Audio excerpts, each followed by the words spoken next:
Hey there, Rick. Can you hear me? Uh, yeah, you sound just fine. We had a few Okay, technical good. difficulties, but I found the right guy with the right buttons, so I think we're going to be just fine. Okay. Now we're Very just going to good. chat here a little bit, and he's going to check the levels. I wanted to let you know that I'm actually affiliated with two radio stations here in St. Cloud, so I'm going to do slightly different versions for each one, to match the formats. No problem. No problem with me. And then No problem. I have a syndicated program that's on 8 stations around the country, mostly in the Midwest. But my big one is out in Denver. So if I can kind of get all the pieces put together, then So, you'll have pretty good coverage across the both sides of the Great Plains. How's that? where was the letter?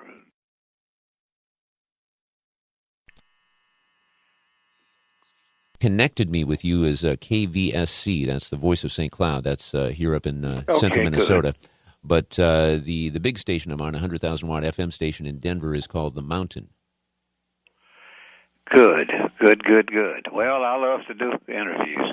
I do about 4 a day, by the way. Oh, really? Well, I'm going to try to ask you. We'll see how I do, but I'm going to try to ask you some sort of original, maybe unusual questions. So, I'm not going to try to throw you a curveball, but I'm going to try to ask them in such a way that you may not have the answer, right there in the firing chamber. It's okay. Okay. I'll come up with something. I'm a talker. Well, I've seen, of course, the documentary a couple of times, and I think you do very well. Okay, Gary, Well, are thank we? you, sir. I It appreciate sounds that just very much. fine. I could take a little bit more volume in the headphones.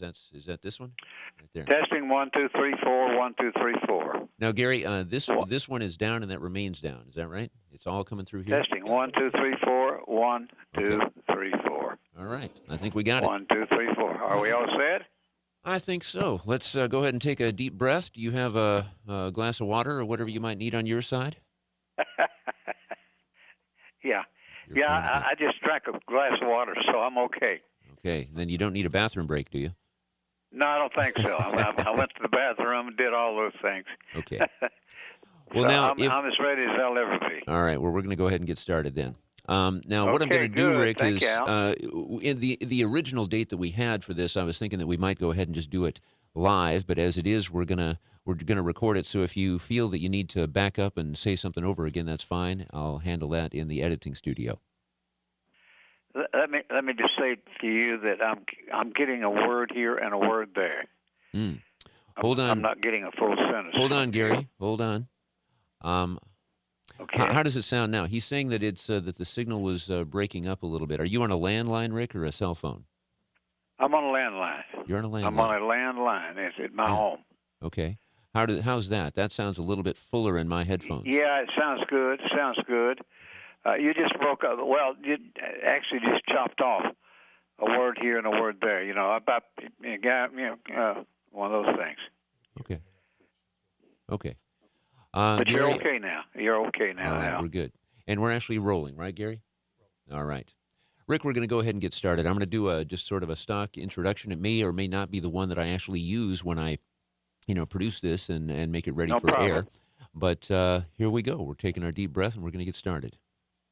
We're here today Hmm. with Rick Hall, who is the founder of Fame Studios in Muscle Shoals, Alabama. It's one of the points in space where music evolved, developed, and in many ways was changed forever by the man who is our guest today. Rick, thank you so much. It's such a pleasure and an honor to be able to talk with you. Thank you, sir. I appreciate you very much, Al. In fact, I love talking. I talk to people all over the world. It's just about every day. So this is different for me, but I'm glad to be with you and your audience in St. Paul or around that area. Well, actually, the program is nationally distributed, mostly in the Midwest, but out in some Western states as well. So we're getting pretty wide coverage. Now, Good, I think some good. people would put you in a sort of a league with, let's say, Sam Phillips of Sun Records, and I wondered if you ever had a chance to meet Sam Phillips. Sam was a dear friend of mine, and until he passed away, he was inducted into the Alabama Music Hall of Fame after I was, and he's a dear friend of mine. I've known him for years, years and years. But I'm a big fan of his, by the way. Was he in any way, would you say, an inspiration for you as a young man to go ahead and get started with the recording studio? Absolutely, he was. He was Al. He was a great inspiration, and he was kind of like my tutor. So if I needed to know some information, I'd call Sam, and Sam would call me from time to time and give me a little boost, mental boost. Uh-huh. So we were good friends. Well, between the two of you, And I don't know if I could come up with two all of his work. individual people that had as big of an impact on music as the two of you. Of course, for listeners that might need a little refresher on this, Sam Phillips gave Elvis his start, probably most famous for that, but it was also Johnny Cash and Carl Perkins, and went even back to people like Howlin' Wolf and B.B. King. Just an amazing collection. But let's switch it over. Yeah, no doubt about it. He also did Roy Orbison Mm-hmm. and several other people that are lesser known, but very significant people, in the music business. We'll switch He it did over. a lot of things. He started out, and most people don't know this, but he started out doing most of the people he knew from the Mississippi Delta, and that was the kind of music Howling Wolf and, like you said, Howling Wolf and Muddy Waters and people like that. He was. In fact, he told me once that he was a disc jockey in Muscle Shoals, Alabama, at a radio station that we all know is one of the older radio stations. It's called WLAY in Muscle Shoals, Alabama, and he did the first hit record on B.B. King on a wire recorder. Do you believe that? That's going way back. That's going way back. Well, let's go ahead and make a little bit of a comparison here. Sam Phillips really he stepped way outside of the box of the South at that time, and you did as well. One of the most compelling things about Fame Studio was that black and white musicians and producers, everybody that was involved, it was a mixture of the races that typically just wasn't happening at that time. For people that need to know a little bit about Fame that they might not already know, of course, Aretha Franklin recorded there, Wilson Pickett, Percy Sledge, Etta James, but with a predominantly white band. How in the world did that happen? Well, we were colorblind. We didn't differ. If you had this voice and you were a songwriter or a musician, it made no difference to us, and me particularly, that you were black or white or green or yellow. It made no difference. So we were looking for that voice that would sell records and a lot of records. And so from an early age, we always looked for a voice. A great guitar player, such as Dwayne Allman, and so we looked for the talent. We wasn't concerned about their color.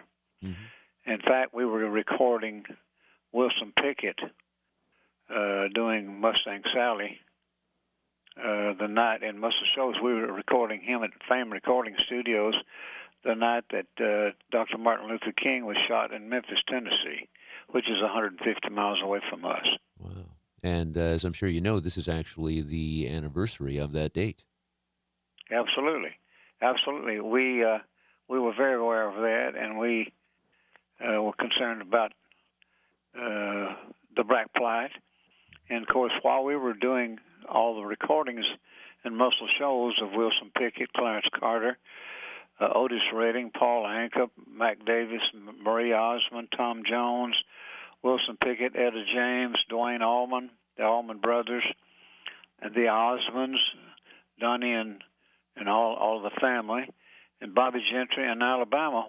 While we were doing those people, George Wallace was standing in the schoolhouse door of the University of Alabama saying "White now and white forever." He didn't buy that. So we didn't. We were scrutinized quite often, and we were afraid for our lives in some cases. Oh boy. I tell you what, Rick, when you went through that, and it just so happens to be that we're recording this on April 4th, but I have some big chills from some of the things you just said. Well, I do too, because it was the day, and Selma was the place it happened from, and of course Birmingham, Alabama was a hotbed of racial violence during the era, during the '60s when I was recording the Wilson Pickett's, Aretha Franklin's, and of course we cut their first. We cut Aretha's first hit record, Clarence Carter's first hit record, Paul Anka's all of his hit records, which was it had been 15 years since Paul had a hit record. And of course, I grew up listening to Paul's music, and I never thought I would be recording a number one record on him, but I did. It was called "You're Having My Baby." That's right. That was a controversial song in a very different way. You were surrounded by controversy. Yes, I was, Al. I was that guy that everybody had everybody had a beat on. You know, they were looking through their scopes and scoping me out. You know. Well, but, that was okay. I think I wanted to pay you a very high compliment earlier. I said you are one of the few people that can say you changed music. Your life changed music. There's only a few of those people, but I'm going to say that it goes farther than that. You changed, in many ways, the world. You changed our society. I'm not sure exactly how you can respond to that, but did you have any idea at the time that you may actually be making a difference in the big picture? No, I didn't have. I wasn't clued into the significance of what I was doing particularly. I was just wanting to better my life and to better black people's lives. And, of course, I spent a lot of time in the Midwest, in Michigan. I lived in Battle Creek, Michigan for a while. I lived in Chicago for a while, Rockford, Illinois for a while, and Cleveland, Ohio for a while. So I had spent some time growing up in the Midwest, and my father was working there. But I wasn't aware of the significance I was making in the race relations, of the South during that hotbed of turmoil that we were having here. Mm-hmm. But in reflection, you have to sometimes sit back in your chair and go, "My goodness, what a ride!" and how the hands of time have moved. Thank you. Yes, please. I was later on. I became afraid for my life. In some cases, we'd go to all-night truck stops and to eat at 2:00 in the morning, and the truck drivers would give us looks, and like, "What are you guys doing here?" And so we had confrontations from time to time, but we of course we did most of our recording was at night, and most of it was secret because I'm sure you didn't even know the extent of it, of the people we were recording and the hit records we were doing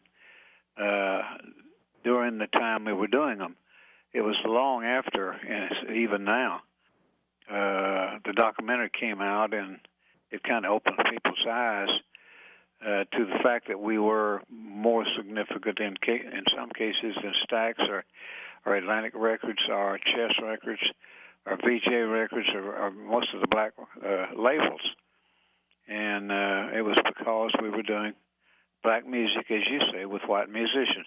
Of course, that all changed after we got into it, because once we got money and label backing, record label backing, then we could do anything we wanted to. So we would diversify the music depending on the artist and the songs we had to work with.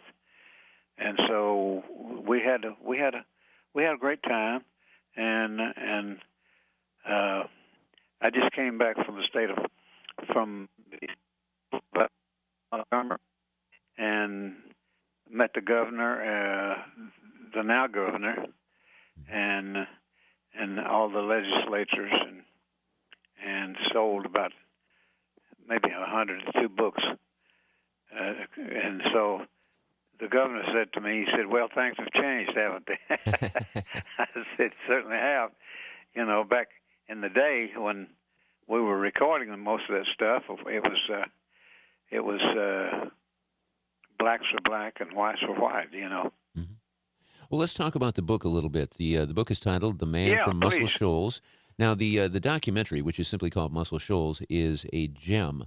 If you haven't seen that yet, if you're a music fan, put that on your list. I was able to get to it through Netflix and watched it a couple times. It is an absolute masterpiece. It won awards. It's one of the best of its kind. Distinguish for me, Rick, why did you feel that writing the book would be an appropriate enhancement to the documentary? Well, to tell you the truth, it took me and my partner, who did the typing and I did the dictation, 10 years to write the book. And of course, the book started long before the documentary, and the documentary was written after the book. And of course, a lot of the things that you see in the documentary were taken from the book. Mm-hmm. And of course, I was one of the main cogwheels because I started the music in Muscle Shoals, and I have a favorite saying that, and I will end it. So, but it's the oldest studio in the state of Alabama, and it's the oldest studio, Al, in the world, owned by the same family of people. That's Rick Hall and his family. Wow, I did not know. So it's stood the test of time, and we're still cutting big hit records there every day, and still publishing great songs. And I was surprised to learn that during the documentary that it's still an active studio. Let's say, though, that someone wanted to make Muscle Shoals a destination point. I think for some people it would be sort of a pilgrimage. For a true music fan, you'd want to pass through there. They're from here, from all over the world. Right. So can people, I don't want to open your doors too wide, but is it possible for people to come in and take a look around and sort of breathe that air? Yes, sir. They do it every day. We have an opening from 10 to 11 every day, and from 2 to 3 every day. I'm sorry. Mm-hmm. And they pay $10, and they come from all over the world to see the studio. And I'm talking about from Japan and from Germany, from. Okay, Rick, can you hear me? Yes, sir, Al. All right, and there you are. Boy, this is an even better room. I like this one much better. It's a little bit more old-fashioned. Let me give you a little history that you'll appreciate. The station that we're recording from it's been here since 1963, and Gary's father is the founder of this company. And in some ways, it's similar to what you started. Herb was a farmer, and he wanted to go into radio. It seemed like an exciting horizon, and it's still family owned and operated now, 52 years down the line. Well, that's great, because we're 55 years down the line. We'll give you the prize. That's okay. We started out on mono recording studios, and we had 351 ampexes and that kind of thing. So we know all about poverty and hard times. Well, and weren't you actually, you not only were the genius, we'll say, behind it all, but you wired the thing, right? You literally did build it. Yes, sir. Yes, sir. I did. I put it together. And as Wilson Pickett would say, Rick knew all about all the wiring and everything, you know. So, yes, I was the guy we had the first recording studio in the state of Alabama, and we cut the first first hit record in the state of Alabama, and I'm the guy. All right, well done. Talk a little bit about one of those early hits. I was especially interested in Arthur Alexander, "You Better Move On," because it was later covered by the Rolling Stones. Yes, it was our first hit record, and Arthur was a bellhop at the Sheffield Hotel, which is part of the Muscle Shoals area makeup. It's another little town that joins us, and so he was a bellhop in the Sheffield Hotel, and back then bellhops were basically step and fetch it kind of guys, you know. Well, that's one of the charms to the story, is that so many of the people that you recorded were people from the area, right? Same with Percy Sledge. Yes, they were. they were all the earlier ones. Percy Sledge, Arthur Alexander, Jimmy Hughes. Well, my first hit record was with Arthur Alexander, and but he couldn't play an instrument. But he just came and popped his fingers and said to me, "What do you think of this song?" And he popped his fingers and sung the song to me. And I said, "I think it's a hit record." And he said, "Well, good. What are we going to do about it?" And I said, "Well, we're going to cut it. I'm going to produce it on you." And he said, "When?" And I said, "Tomorrow morning." He said, "Good." so, No time so we like were the off present. to the races, Al, and we had a ball doing it. It probably took us a month to do it, but with the old-fashioned equipment we had and trying to overdub and put guitars on, and we only had 3 microphones in the building, and we used the bathroom for the echo chamber. What if somebody actually had to use the bathroom? If you were going to the bathroom, you had to wait, till the record was cut. That is hilarious. But that was part of that sound, the Muscle Shoals sound. Some of it, if I got this straight, was the miking techniques, especially on the drums. Yes, especially on the drums. We were the first studio in the country to mic a close mic, a kick drum, and a snare drum. We mic'd them from the bottom and top. Mm-hmm. And of course, in the early days, we didn't do that. But we always put a mic on the kick drum and a snare drum, and that's all we cared about. I mean, so that gave us some of the sound that people are noted for today, particularly in Europe, as the Rolling Stones and the Beatles and people like that were trying to copy my sound on the drums, and of course I was doing my best to copy their sound at the same time. Well, we'll call that a good trade. Yeah, it was a good trade. It was a good trade. We're speaking with Rick Hall, who is the founder of Fame Studio in Muscle Shoals, Alabama, which produced just some of the greatest music ever put to record. And Rick, I wonder how it feels to you to have Keith Richards call you a tough guy. Yeah, well, I think he went beyond that. The tough guy. I think he said I was an idiot of some sort.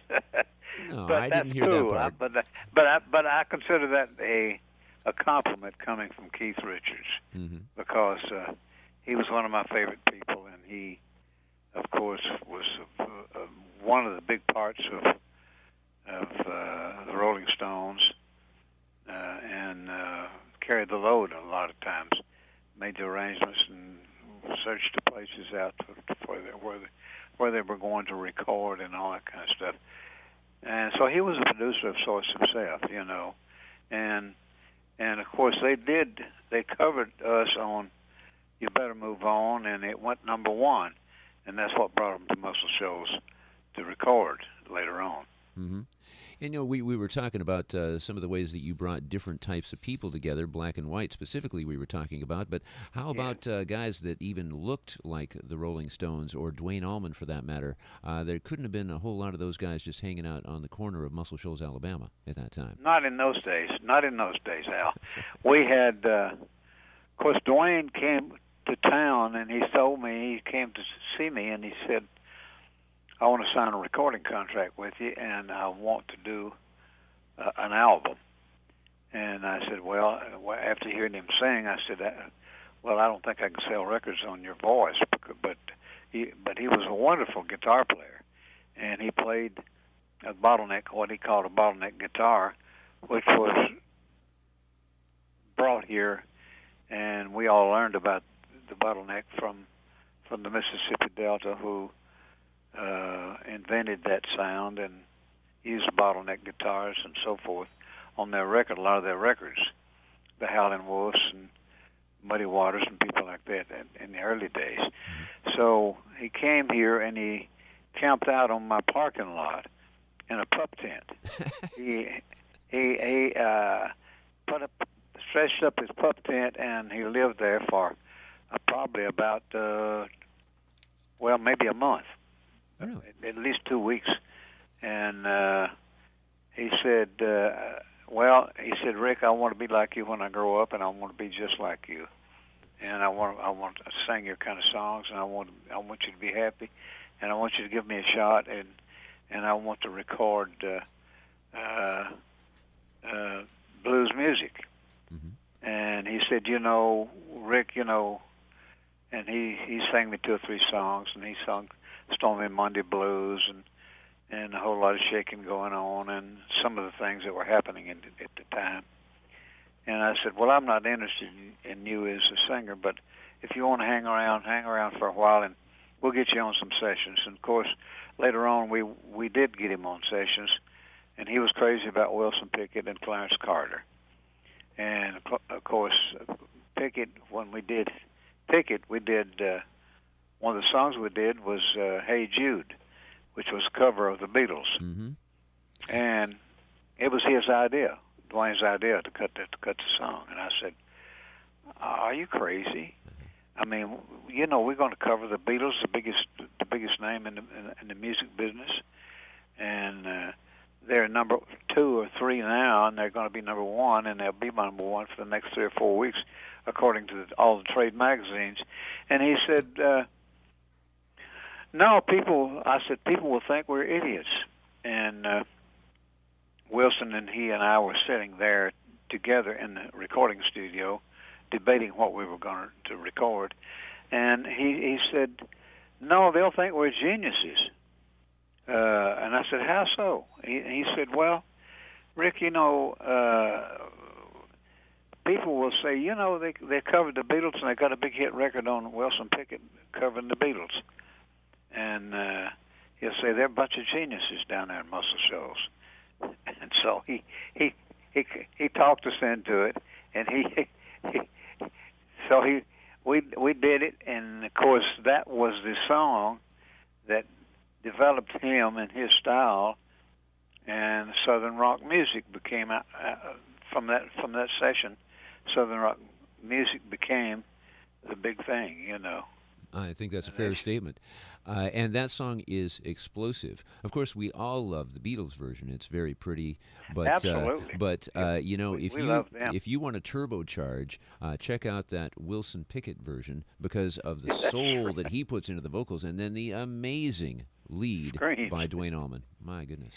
Yes, it was incredible. It was fun to do. But we had fun with all of our artists back then. Was there a moment in time, maybe with that song, or it could have been with 100 songs, but when the hair on the back of your neck stood up and you go, "Oh my God, what is happening right now"? Oh, absolutely. I thought, well, I was on the console, and I was mixing the record, which I mix all of my records that's ever been recorded at Fame Recording Studios that I ever produced, and so I mix them all, and of course I felt like I was on a flying carpet, and I was going to sail out through the studio any minute and then sail into space. I love it.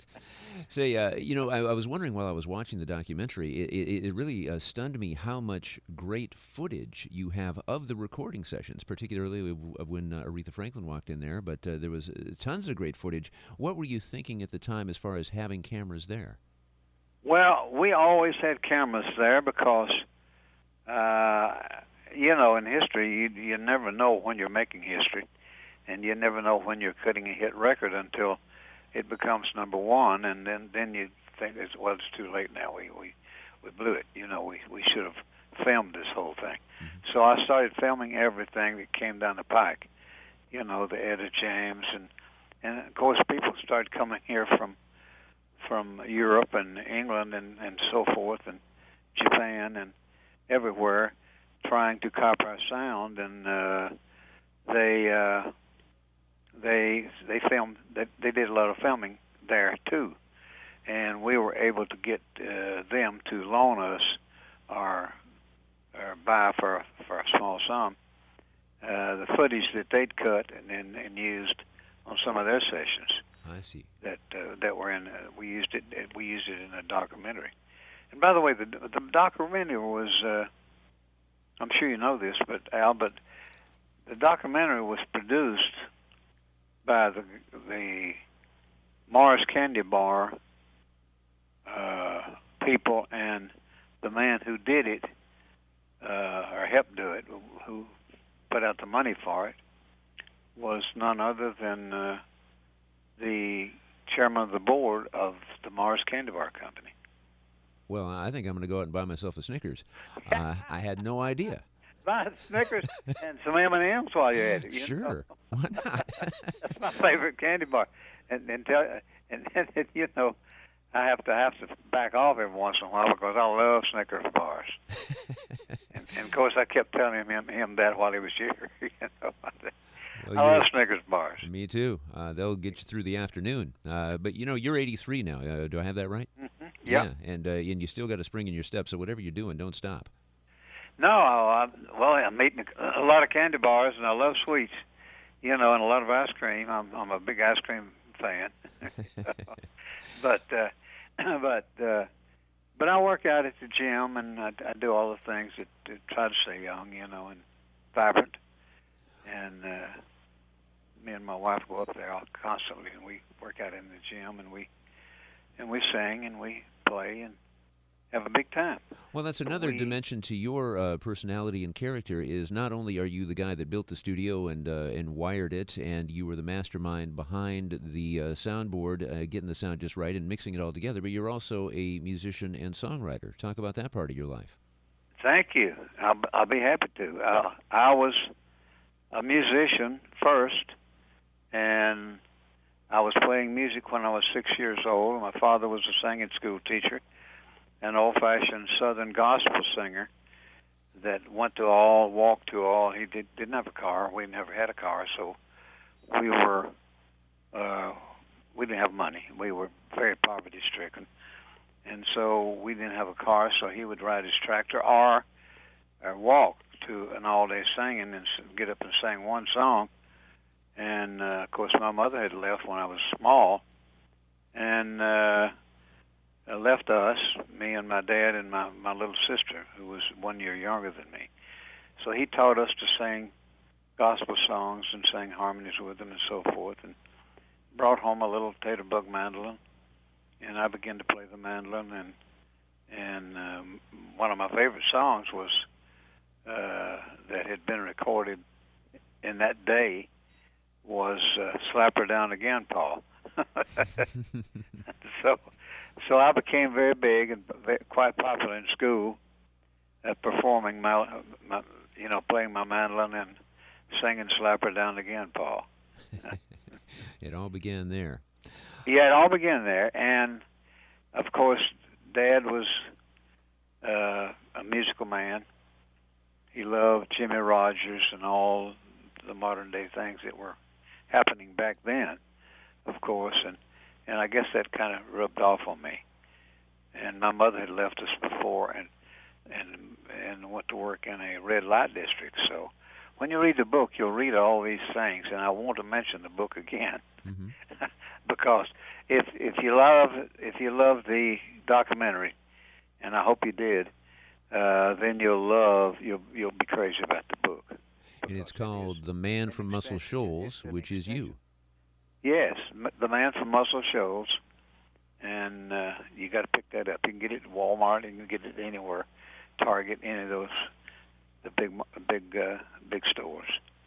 All right. Well, we're going to give you some promo on that, and I'm going to read it myself, probably a couple times, because you got to read it. I mean, you've got to read it. It's an amazing story, and we're thinking it's going to be made into a full-length movie. Is that right? Yeah, and I've picked George Clooney to play the lead part, my part. Well, I'm not sure he's good looking enough. I don't know about that. Now he's a pretty hip dude, Oh yeah, he's a good candidate. You did have some great style though, going back in those days when you watched the documentary. You had some beautiful hair, if I do say so myself. Well, I've still got it all. That's right. Everybody talks about my hair and says, "Man, he's got the hair of a 16-year-old boy." Every 16-year-old boy would pay thousands of dollars to have. But that's one of the strong features. I don't know if I wouldn't trade the hair for a little more brain power, maybe. I'm going to wind it back around to a sort of serious side, Rick. Anyone who Yeah, has please. watched that documentary and when they read your book, they're going to realize that you have had some amazing levels of adversity in your life. It's almost Shakespearean in some of the challenges of difficulty that you've had to overcome. I'm sure that music was part of your salvation, I suppose. Could you just talk about overcoming these obstacles? Absolutely. Yeah, I love to talk about it with you. I don't want to take up too much of your time, but at the same time, I want to use as much as you'll let me use. Mm-hmm. Mm-hmm. But we were sharecrop farmers. My daddy was, and my dad was a sawmiller in the Freedom Hills, which is located in the northwestern portion of Alabama, very northwest. And we were on the Tennessee River, and the Freedom Hills was a place where people that got out of jail or were caught making whiskey went to make whiskey and make a livelihood, to develop a livelihood for themselves. Now, my dad was a sawmiller and was paid 35 cents an hour, and he raised me and my sister without a mother. So that some people ask me, well, we know about the fame of your life, but tell us about the shame. You talk about the title of the book, of course, is The Man from Muscle Shoals, Recall My Journey from Shame to Fame. And they say, tell us a little about the shame. Where did it come from? And so part of the shame was the poverty that we lived through, and part of it was that I was a conscientious objector in the Army. I was one of the first guys to, I guess, burn his draft cards. Mm-hmm. And but of course I didn't. My daddy had taught me we're Bible-loving people down here, and of course my dad had taught me that I shouldn't kill anybody, ever, under any circumstances. And so I became a conscientious objector throughout the Army, and I carried a mop or a broom on my shoulder when everybody else was carrying M1 rifles. My mother became a prostitute and worked in a red light district, and she left my father and me and my sister behind. And my father raised me from childhood, and he did all the washing, clothes, cooking our meals, getting us off to school, getting us shots and things like that. So he was my father and my mother too. Then I bought him a tractor. He never had a tractor, and I say this in the documentary, but I'll tell it to you again for the sake of the audience here. We never had a tractor. We couldn't afford a tractor. We were poverty-stricken people. We couldn't afford it. So we plowed mules and wagons and things like that. So he killed himself on the tractor. He turned the tractor over on himself and killed himself. So I bought the tractor with the thought in mind that I would make life easier for him, and he'd always wanted a tractor. And so then a week earlier, I had a car wreck, and my wife was killed in the car wreck, and she was 17 years old. And she was just a baby, so I've had so many setbacks in my life, and I had a 10th grade, 11th grade education, and so I was just I just had to pull myself up by the bootstraps and say, look, I'll live through this, and I'm going to make it, and I want to be in the music business, and God, please help me. And so God did help me, but I had to work very, very hard. Being in Alabama, in a town of 8,000 people, starting a recording studio was unheard of, and nobody believed that I went through that kind of turmoil. Everybody thought I was born with a silver spoon in my mouth, and that I was the big guy, So, but it was tough times, very tough times, and of course, recording black music was my choice because I felt like I was the one white guy who knew about the hard times of and depression of black people. Yes, absolutely. I never really thought of it quite that way, but you had walked in those same kinds of shoes through your young life and at Thank you, various sir. points in your life. If Yes, there is sir. a song that is probably your most biographical in the context of your father and your relationship with your father, of course, it's Patches from Clarence Carter. Talk about how that song came to be. That song was. I didn't write the song, but people think I wrote it for some reason. I guess it's something in the documentary led them to believe that. But I didn't write the song, but I produced it because it was my father's, and I felt it was my father's song and my song because we had lived through that kind of turmoil, and so the guy who wrote the song was from Texas, and his name was General Johnston, and he'd had 3 or 4 R&B hits earlier, and he wrote the song, and we covered them on the song. But Clarence, the problem was when we came into the recording studio, Clarence said, "I'll never do this song. I don't like the song. I don't like what it says, and it's offensive to my people, of course, the black race, and you know." My papa was a fine old man. I can see him with a shovel in his hand. Education he never had, but he did wonders when times got bad. The little money from the crops we made, so and so forth. They were. He was violently opposed to doing that song, and so I said, Clarence, you know, we are all poverty-stricken. I mean, we came. I came from that kind of situation, and you got to understand that was my father's and my favorites. I mean, it was like it was written for us or about us. And so finally I said, well, will you give me 1 hour to record the song with musicians? And if you're not excited about it after an hour, I'll throw it in the garbage can. And he said, okay, I'll give you an hour. So he started. He didn't have time. He's blind, of course, Clarence is, and black and from Alabama. I mean, you're talking about 3 strikes against you. So Clarence said he didn't have time to write it in Braille. But he was a very educated man, and he knew how to write Braille and read Braille.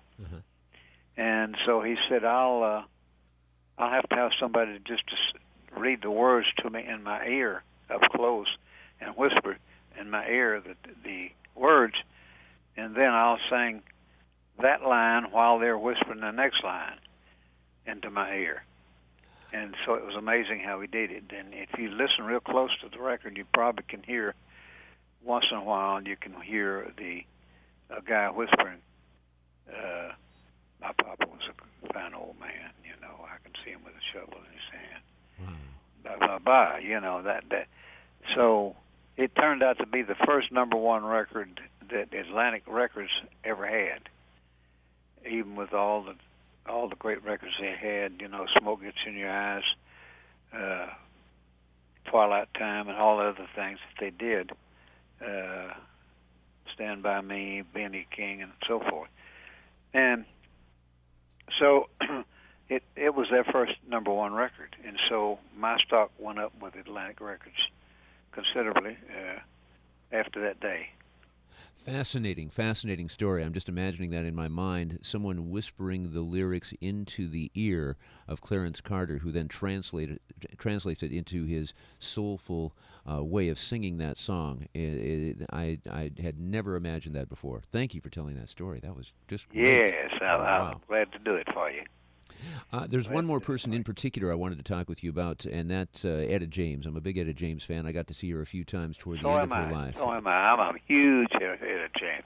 I love that woman. Well, go ahead and sing her praises, and maybe say a few words about Leonard Chess, another one of the major players in music. We talked about Sam Phillips a little bit. Leonard Chess, it was very instrumental in bringing the blues into mainstream America and to the world, and later into rock music. No Talk doubt talk about about Chess records and Leonard Chess a little bit. Did you work with it. him at all? Leonard was a dear friend of mine, and I had lived in Chicago for a little while and worked up there, trying to make a livelihood, and so I knew all about Chess Records because we had a record that me and my group, and I didn't talk about this, but I was the singer, the songwriter, a musician. I had bands, obviously 1, 2, or 3 bands that I played with all the time, and we made our livelihood playing in bands and writing songs. So I went to Chicago and to see Leonard, and of course he saw me, and I was hot as a pistol back then, but hot with Jerry Wexler's records, the Percy Sledges and Otis Reddings and Clarence Carter, Wilson Pickett, and Aretha Franklin, of course. But he invited me up, and I came up to his place in Chicago, and we spent some time together, and he said, well, Rick, why don't you record something for me, because I'm Jewish, and I know that you work with Jerry Wexler and Ahmet Ertegun and Clive Davis and all those people, and they're Jewish, and so I'm Jewish, and said, well, why don't you do something for me? So I said, well, I'll be happy to do something for you. What have you got that I can do? He said, I'd like for you to do Etta James. He said, Rick, I'll tell you something. I built my company on her back, on the back of Etta James, and she was just a young lady when I met her, and said, when you think she's singing the best she can sing, if you'll wind her up and kick her rump, she will rattle the shingles on your recording studio. Mm-hmm. So your job was to sort of rile her up then? Yeah, and that's what I did. I followed Leonard's advice. But Leonard came down with her, and she came in July or August, which is the hottest 2 months we have down south. And I mean, it must have been 110 degrees. And she came into town, and she got off the plane in Muscle Shoals, and she had a full-length fur coat on. she had about 2 or 3 or 4 maybe little poodle dogs, and she had her husband with her, who was about 10 years younger than her, and so he'd been in the pen, and so he had. I said, they sang the song, I'd rather go blind than see you walk away. Mm-hmm. And she sang that for me, and she said, I'd like to do that. And I said, you got it. I think that's a great song, and we'll cut a great record. But I want you to sing it as country as you can. And she said, what do you mean? I said, well, just sing it like Minnie Pearl would sing it. I mean, it's country. I mean, I'm talking about really bad country. And she said, well, I've never had that happen before, but I'll do that if you think it's what I should do. And so she was putty in my hand, so she said, we'll do it. And so we did the song, and then we did Tell Mama, which was a song that Clarence Carter had written, and we'd cut it on him on Atlantic Records, which was distributing my Fame record label at the time. And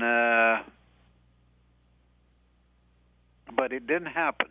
For some reason, it didn't happen. And so I wanted to recut it on a female, with the idea of a female singing it. Because for some reason, I felt that a female could sell the song better than a male singer could sing it. And of course, I was right. but she hated the song. She said, "Rick, I hate this song. I will always hate this song. I will never do this song in person. I just want you to know I don't know why you're making me do this song, because I just don't hear a hit there. The lyrics mean nothing to me, and the melody is certainly not contagious. And so why are we doing the song?" She said, I'll do it for you one more time, and then I'm not ever going to sing it again. Well, I saw her later that year in Los Angeles, and she was singing at the Troubadour, and I went to see her, and of course she'd changed the tune. You know, it was a big hit record, and she said, "Oh God, Rick, thank you so much. Thank you, thank you, thank you, thank you. You put me back in prominence again." And so that's how that all came about. But Leonard was here he was in Muscle Shoals with me during the whole session. And one night we went to eat, and Leonard was with me. And we went to eat at a special steak place. And there's some lady that sat next to him who I still laugh. I chuckle about it every time I think about it.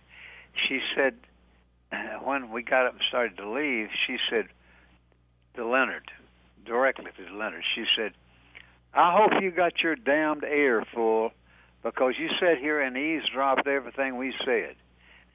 So Leonard didn't know what she was talking about. It's like, what? I don't even. I've never saw you before in my life. You know, I wasn't eavesdropping, but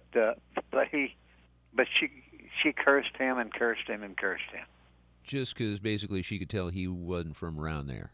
Yeah, he was from Chicago or somewhere, and of course Leonard had by that time he had a slick bald head. You know, he wasn't one of us. You could tell that. Right. Well, I did a little traveling down there myself recently. I went down to the Allman Brothers Museum in Macon, and I went to the Leonard Skinner tribute that they had at the Fox Theater in Atlanta, and I stopped into a Waffle House, and right away I knew that the guy knew that I wasn't from there. He says to me, "There's only two kinds of people from the North. There's Yankees and there's damn Yankees, and the damn Yankees don't leave." But me and my friend Melvin, we became good friends, and he gave me a Waffle House coffee cup. I think of him every time I drink a cup out of there. That's great. It's beautiful territory. That's great, Al. Yeah. It's such a pleasure to talk to you, Rick, and I appreciate you giving us so much time. I wanted to talk about something that I learned through the documentary, and that was that you assembled, again, from just local people, one of the greatest backing bands, collections of musicians that has ever walked the face of the earth, and they were known as the Swampers and all that, and then the Fame Gang, which was kind of a larger collection. And it was great to see that you had reconciled with those fellows who started their own studio across town. Do you still work with talk about the Swampers and your interactions with them? Yeah, well, they were great musicians, and they were buddies of mine, and I loved them and taught them everything they knew about music and about producing records. And of course, people ask me all the time, how did you come across these musicians? It was a town of 8,000 people. And of course I said, well, I told someone that, in Los Angeles one time I was recording somebody out there, and the Osmonds, I believe, and I said, we have about 4 bass players in Muscle Shoals, Alabama, out of 8,000 people. There's about 4 people that I use from time to time on bass. And they said to me, well, you know how many bass players we have? It was a string player. And he said, do you know how many bass players we have in Los Angeles? I said, no. He said, 8,000. 8,000. I said, 8,000 people. I mean, with that kind of population, man, could I go crazy, with all the songwriters and the singers and the background singers and the great string arrangers and the great people to work with that felt like I did, about the music. And so, anyhow, the Swampers were the third group of musicians that I used. The first group was my band, which was the Fairlanes, Fairlanes, named after the Cars, of course. And back then, Cars were used for names of bands, like the Cadillacs or whatever, and so we named ourselves the Fairlanes. So they played on the first record, and about the first 3 or 4 records, the Tams, all their records, Untie Me, and all those things, and What Kind of Fool Do You Think I Am, that Bill Lowry brought from Atlanta, Georgia, up here, and we had the first group of hit records was from that group. The second group was Jerry Carrigan, and they didn't have a name for their group.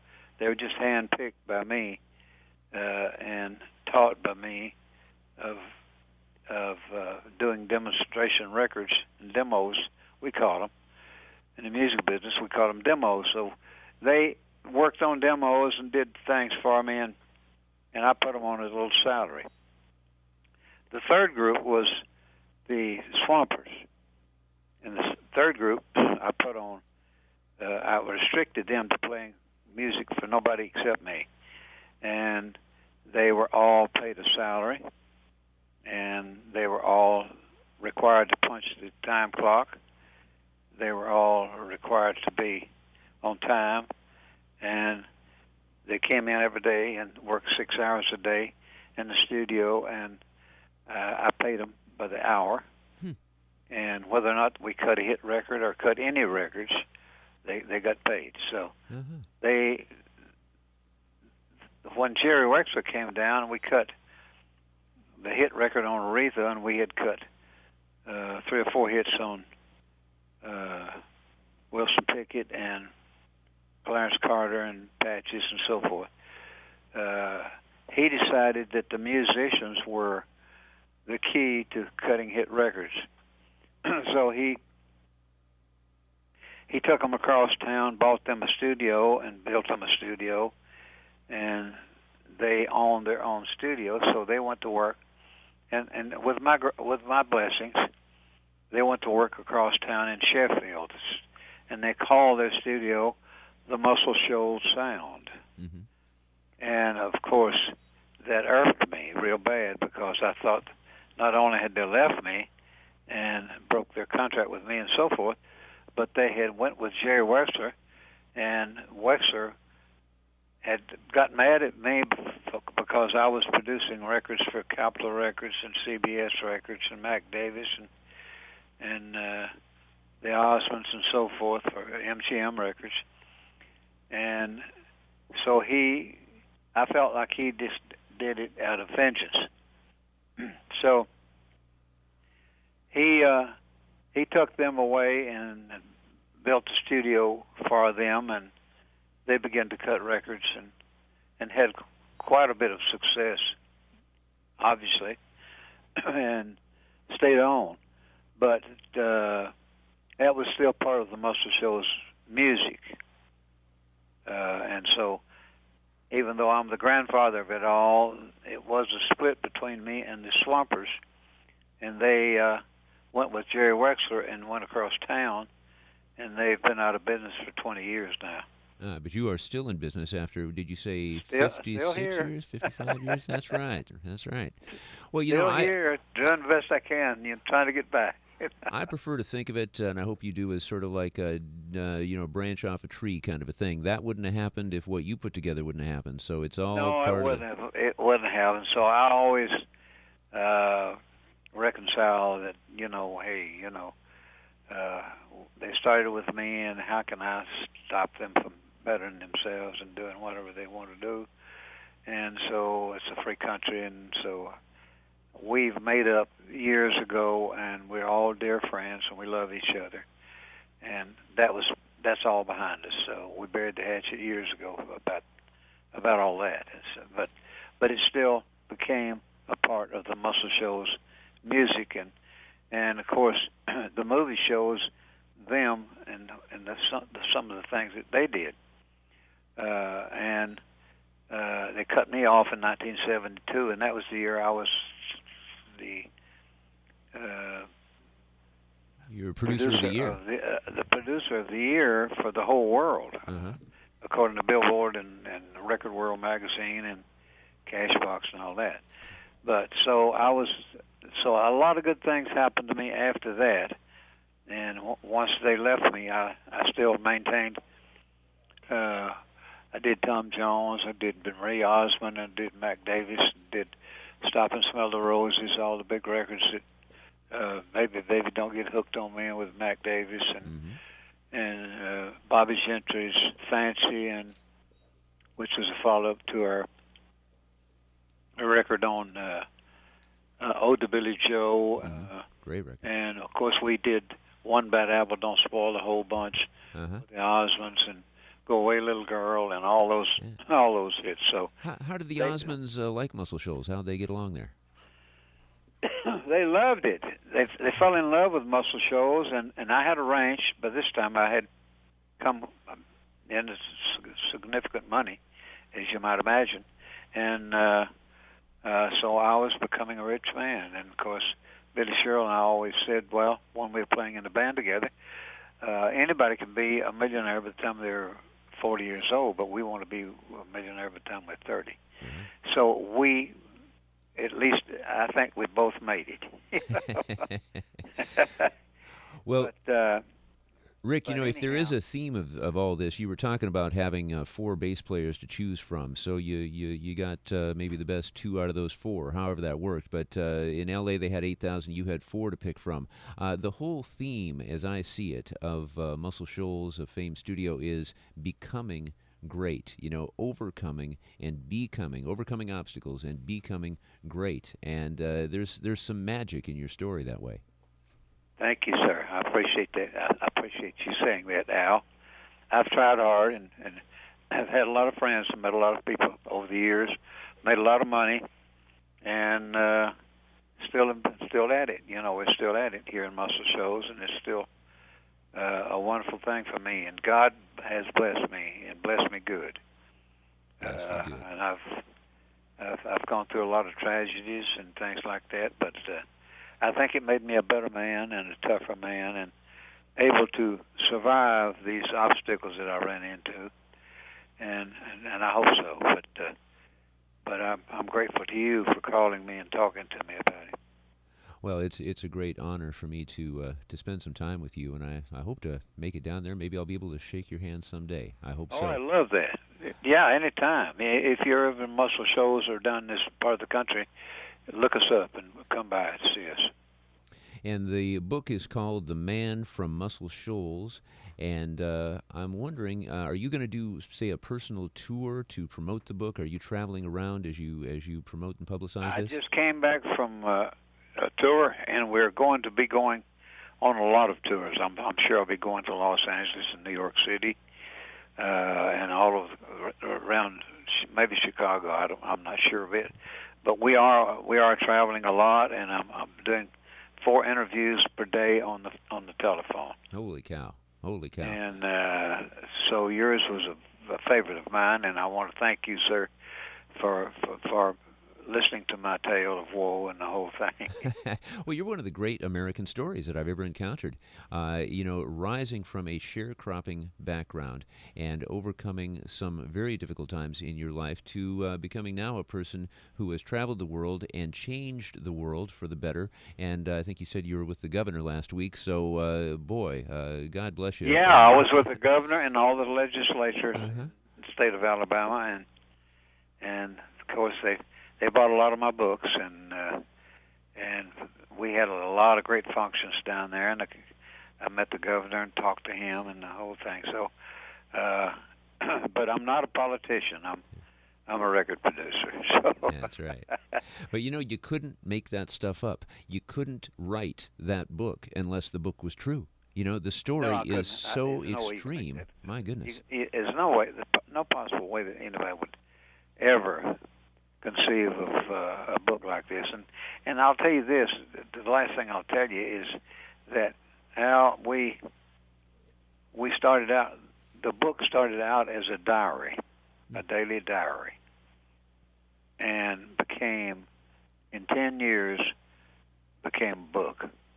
And this is how I conceived of the whole idea of writing a book about my life, because a lot of people, and most people were intrigued by the openness that I felt about black people, and being from Alabama and being a poor sharecropper's son and things like that. They were intrigued by that, and that's what the documentaries started out as. And they came down here and saw all the pictures at the hotels and all the restaurants and so forth. And they came to me and said, we want to do a documentary. Has there ever been a documentary made of Muscle Shoals and its music? And I said, no, never.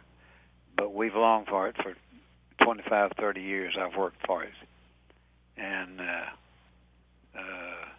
so they said, well, we're going to make one. And I said, well, let me ask you a question. How much money have you got? Of course, I didn't know I was talking to the richest man. Probably the richest man. Well, he is definitely one of the richest men, and the third richest man in the United States, and the seventh in the world. And this is the man I was talking to. Of course, I didn't know it, and I was embarrassed afterwards. You know. So wait a minute. I wish I hadn't asked that question. Well, Rick, thank you, Al. I appreciate you so much, and I love you guys, and thanks for spreading the word. It's helping me spread the word. It was our great pleasure. And, we're coming up on Easter, too. That's just another fortunate coincidence, and so this is all about resurrection, isn't it? It is. It is. Thank you, sir. Thank you very much for all your time and trouble.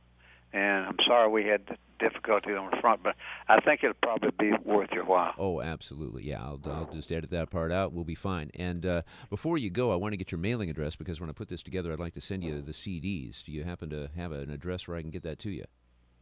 Yeah, if you can send it to Fame Linda. One word, FAMELINDA.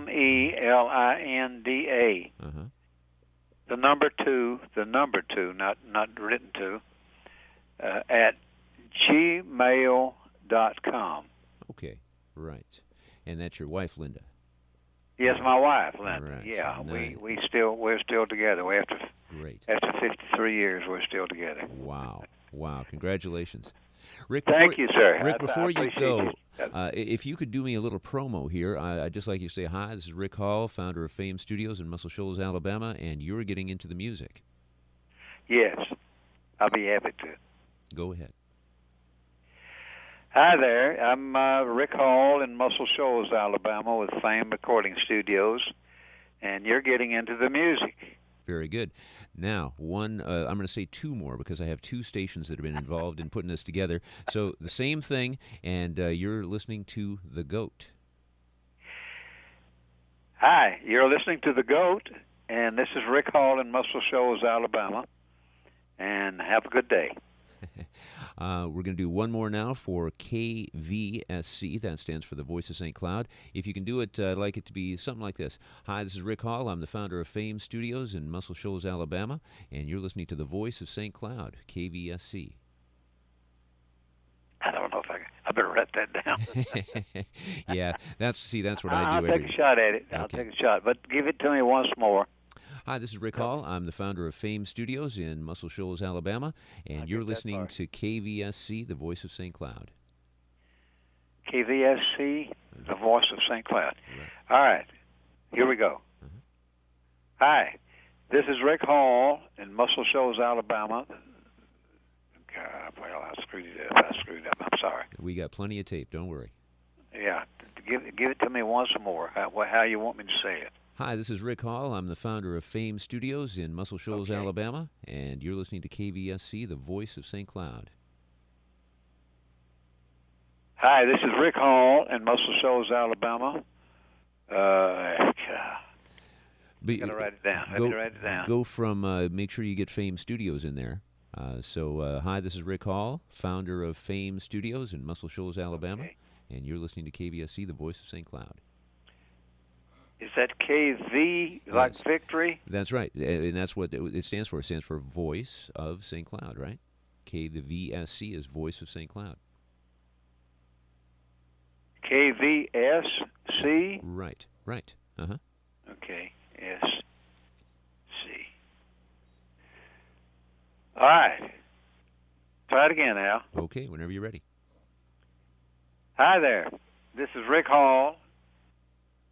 I forgot what you said. The founder of Fame Fame Recording Studios in in Muscle Shoals, Alabama. right. Hi, this is Rick Hall.